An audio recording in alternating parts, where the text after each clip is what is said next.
You're deep in the middle of a late-night study session when you hear something. It's a sort of clicking sound. You try to ignore it and get back to your books, but there it is again. You turn up your music. There, that's better. It was probably nothing, just the house creaking. But no, there it is again. You need to figure out what is causing this. You look around. Is it coming from outside your window? Another click. It's definitely coming from outside. You slowly make your way to the window. It's dark out and you can't see anything with the glare. Slowly you reach out, grab the window, pull it open, and nothing. You stick your head out and look around, but there's nothing to see. You close the window and go back to studying, but then it happens again.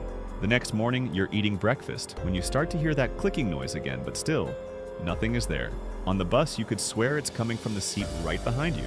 No sign of anything once again. You're in the middle of your test. Vertebrae are connected to each other by, what's the word?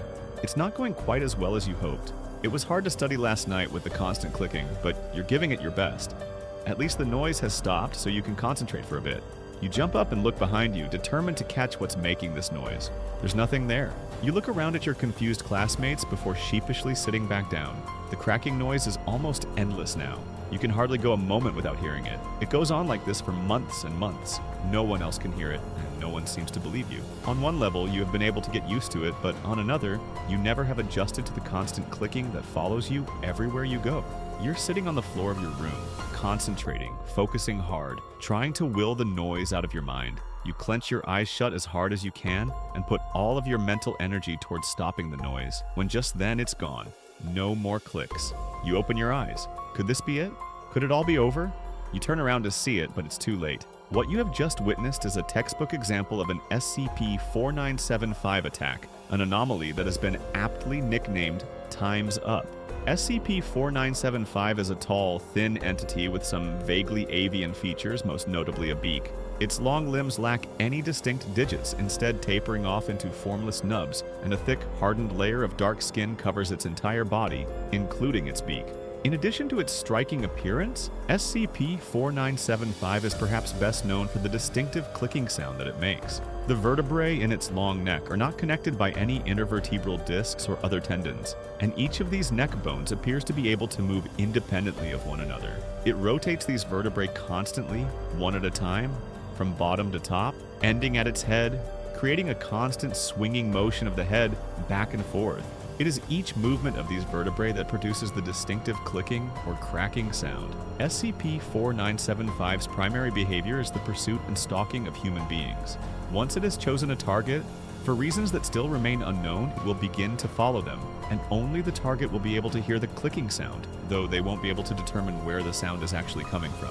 SCP-4975 will continue to stalk its victims for an extended period of time, as long as 10 months or more, until at some point it stops swinging its head, the clicking sounds cease, and 4975 attacks. In an attack, SCP-4975 uses its long appendages to club and tear the victim apart, after which it will consume them, often starting while the victim is still alive.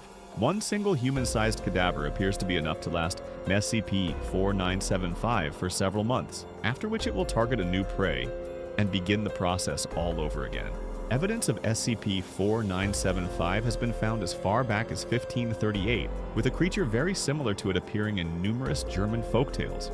Multiple artistic depictions from the time also show a large black avian creature that can only be assumed to be the same anomaly.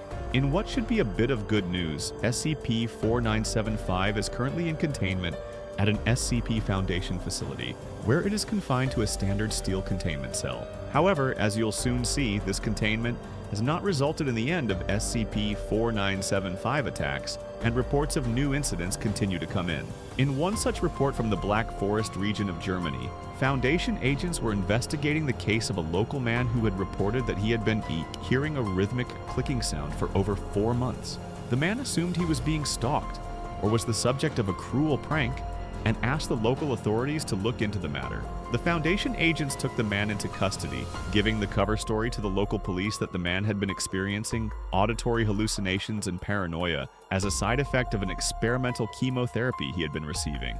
The agents took the man to the last place he had heard the clicking sound, which was a wooded area. As they walked through the forest, the man grew increasingly nervous until he stopped and pointed at a tree, claiming that it was where the sound was coming from. The man froze in fear as the agents drew their weapons and prepared to inspect the tree. They split up and, with a tactical efficiency, circled the tree on either side to find nothing. At the same time, the man screamed, pointing at a creature the agents could not see that the man claimed was coming for him. The man was thrown to the ground by his invisible assailant and struck multiple times. The agents attempted to attack where it seemed the invisible creature should be, but their fists and weapons passed through the air as if nothing was there. Another agent attempted to drag the man away, but he was pinned down by a mysterious force. A large wound began to appear on the man's midsection as his abdomen was opened up. Still unable to move the man or stop whatever it was that was attacking him, and with no other options, a Foundation agent took out his gun and terminated the man. Moments later, as the agents looked on, strips of flesh began to be torn from the body and vanish, as if an invisible creature was feeding on the deceased man.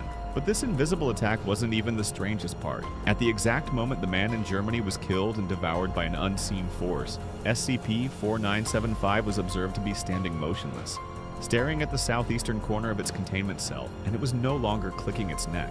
Any human contact with SCP-4975 has been disallowed, and all current research into the creature has been temporarily ceased. Though it has been classified as Euclid, following these continued attacks and the bizarre behavior it exhibits as they take place, reclassification to Keter class is pending. In the event that a containment breach takes place, it is official Foundation policy that any personnel who begin hearing a persistent, rhythmic cracking noise are to isolate themselves from other staff and calmly wait for SCP-4975 to be returned to its chamber or for the noises to stop. Perhaps as you wait for the clicking noise to cease, you can amuse yourself with an old German nursery rhyme that is believed to have been written about SCP-4975. Its translation goes, "Tick-tock, the cuckoo clock ticks. Cuckoo, the bird inside sings. As ticks the time, so ticks your heart. May you live long as you hear its song. Listen close, for when it stops, the hatchling comes out of its home. Did you hear it? Did it stop?